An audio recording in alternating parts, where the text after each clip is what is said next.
So the question is, can the customs union problem, which of course relates to the Irish border and splits the cabinet, actually be fixed? Well, joining me to talk about that are Gareth Thomas, the Labour MP and Open Britain supporter, and Daniel Koswinski, who is the Conservative MP and Leave supporter. Welcome to you both. Thanks so much. Do you think we are moving towards a solution on this customs union problem? I hope so. As I understand it, we've got to by the end of June, when there's a big EU summit, when it's sort of make or break for Theresa May. But the sort of divisions in the cabinet over this don't really give us a great deal of confidence one way or another. And business groups, I think, are very worried as to what is going to happen. What do you think the solution should be? Personally, I think we should stay in the customs union. That's the position of my party. I think it's... well, your party's a customs union, isn't it? Not the customs union. Well, my personal position is that we should stay in the customs union, and I hope that we'll get to that with the Labour Party more generally. I think that's where the Society of Motor Manufacturers are, that's where most business groups are. Those who look at Northern Ireland and the border issues with the Republic recognise that staying in the customs union is, without question, the best for maintaining peace in Northern Ireland. Is that acceptable to you?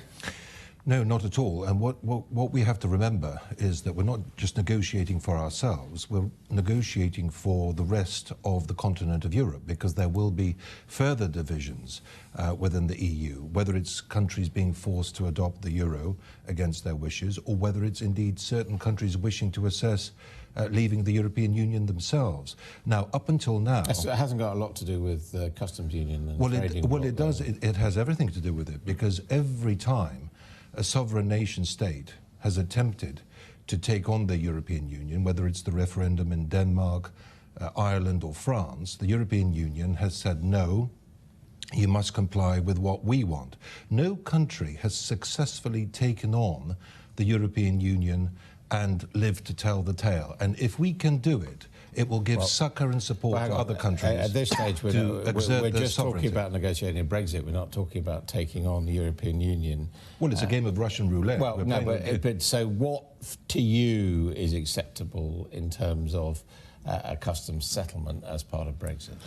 Well, my constituents in Shrewsbury and the majority of the people of Britain voted to leave the European Union, which means taking back control, it means being a sovereign nation state, and it means organising a trading agreement with the European Union. But no customs union which binds our hands and diminishes our sovereignty. That is not what the people of this country voted for. So does it bind our hands and diminish our sovereignty? It binds our hands a little bit, but that's the price you pay for having a frictionless border, for not having huge queues of lorries stacked back in Kent from the ports of Dover and Folkestone.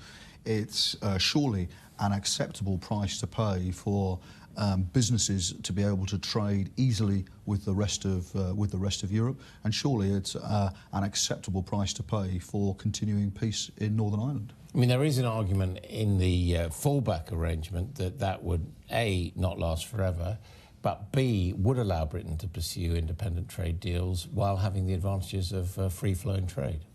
Well, look, I'm a member of the European Research Group, which Jacob Rees-Mogg chairs very, very well, and we are adamant and we are waiting, as has been said, what the Prime Minister comes up with. But we would find it extremely difficult to justify to our constituents voting for anything which gave the impression that the Brexit that people were getting was a neutered down Brexit or a watered down Brexit. Surely this is ideology, not practicality. I mean, if Britain can continue to have free trade with the European Union and go out and seek new trade deals with the rest of the world, what is wrong with that?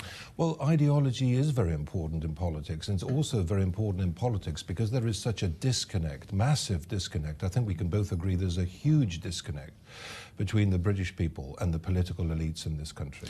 But and if we do not do what the British people have instructed us to do, whether they are right or wrong, they've instructed us to pull out. All they've done is they've voted to leave. They haven't voted on the details. Yes, and that's what you guys are supposed to work out. Voting to leave, I'm sorry, but I fundamentally believe that voting to leave the European Union means leaving their clutches and leaving Daniel, the customs union. But Daniel, with respect, you've got to answer the key questions about the customs union. I mean, neither of the two options that Theresa May has put to the cabinet, our allies in Europe, neither of them are acceptable to them. The Swedish foreign minister, Sweden's a close ally of ours. The Irish, who are close allies of ours, both say that both options that Theresa May's cabinet are looking at, neither are acceptable to them. But do you think Brexit should be held to ransom over the Irish border? Well, I don't think it's a case of holding it to ransom. I voted to trigger Article 50 to respect the will of the British people. Now we're into the discussions about what's going to actually work in practice. And I think increasingly people are becoming clear that pulling out of the customs union isn't going to work. We've spent a lot of time in Parliament, the government have spent a lot of time looking for alternatives to the customs union, the work for Northern Ireland and the work for businesses, and we haven't come up with anything so far. Talk in the Sunday Times yesterday that if it comes to it and Britain, Theresa May proposes something that would maintain the customs union, that you and the European research group you belong to would actually seek to bring her down. Is that right? Well, that's a hypothetical question, and of course we haven't reached that. But clearly, the Prime Minister, I know, in all the discussions she's had with us, is very conscious of how difficult it will be for a large section of the Conservative Parliamentary Party to support something which we believe is not Brexit. So the message is do as we say or we'll do you in? Well, the message is do what you yourself have said in the Lancaster House speech and in all the other major announcements she's made on this. If she follows through with what she's promised, there will be no problem. And this is the problem, Adam, that the British government is being held to ransom by a small hardcore of ideologues, Democrats, who, despite us spending huge amounts of time on this, haven't found an alternative to staying in the But there are those supporters of Jeremy Corbyn who would say that he is being held to ransom, that people like you are trying to push him towards embracing the customs union, which he clearly doesn't want to do.